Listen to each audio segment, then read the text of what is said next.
نحمده ونصلي ونسلم على رسوله الكريم أما بعد فأعوذ بالله من الشيطان الرجيم بسم الله الرحمن الرحيم ولا تقولوا لمن يقتل في سبيل الله أموات بل أحياء ولكن لا تشعرون صدق الله العظيم ان اللہ وملائکتہ یصلون علی النبی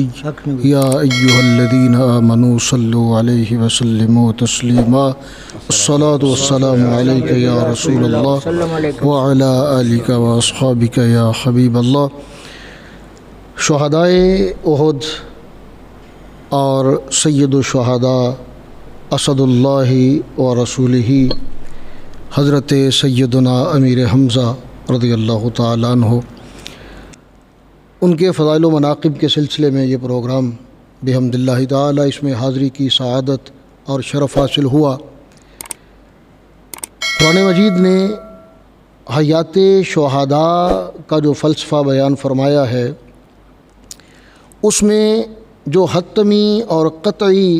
لفظ اللہ رب العزت نے بیان فرمایا وہ ہے لا تشعرون،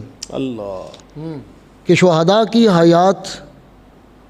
وہ حقیقت ہے کہ جس کے حقیقت ہونے میں کوئی شک نہیں، البتہ لا تشعرون، تم اس حقیقت کا شعور نہیں رکھتے۔ اللہ تعالیٰ نے فرمایا کہ انہیں مردہ نہ کہو، یعنی یہ نہ کہو کہ انہیں موت آ گئی ہے۔ جو لفظ ہے وہ اموات ہے، جو موت کی جمع ہے، کہ وہ مردہ نہیں ہے۔ موت کی جو تعریف ہے، موت عربی زبان کا لفظ ہے، اور عربی زبان میں لفظ موت کا جو معنی ہے وہ ہے انقطاع الارادتی والعمل، جہاں ارادے اور عمل کا انقطاع ہو جائے، ختم ہو جائے، نہ کوئی ارادہ کر سکے نہ کوئی عمل کر سکے، اسے موت کہتے ہیں۔ تو آپ حیات شہداء کا اندازہ کیجئے کہ ایک لفظ موت کا معنی سمجھیں اور پھر شہداء کی حیات کا تصور کریں تو حیرت گم ہو جاتی ہے کہ ان کا مقام و مرتبہ کیا ہوگا جو آج سے ہزاروں سال پہلے بھی شہید ہوئے، لیکن ان کا ارادہ بھی برقرار ہے، ان کا عمل بھی برقرار ہے، ارادہ بھی جاری ہے، عمل بھی جاری ہے۔ تو جب تک عمل کا تسلسل جاری رہتا ہے تب تک مقام و مراتب بڑھتے رہتے ہیں۔ تو سید الشہداء، ان کے ساتھ نبی کریم علیہ السلام کی جو محبت، صرف ایک واقعہ، ایک چھوٹی سی بات آپ کے گوش گزار کروں گا کہ نبی کریم علیہ السلام کی بارگاہ اقدس میں ایک صحابی آئے اور عرض کی کہ یا رسول اللہ صلی اللہ علیہ وسلم، مجھے اللہ تعالیٰ نے بیٹا عطا کیا ہے،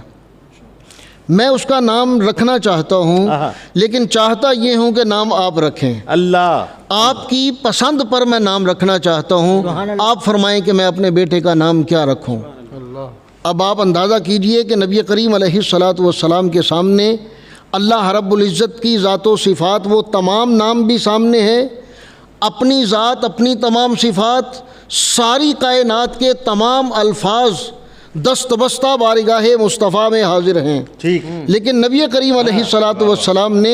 انتخاب فرمایا تو صرف نام حمزہ کا انتخاب فرمایا اور فرمایا کہ اپنے بیٹے کا نام حمزہ رکھ دو، کیونکہ وہ مجھے بہت پیارا ہے، لہذا تم بھی اپنے بیٹے کا وہی نام رکھو۔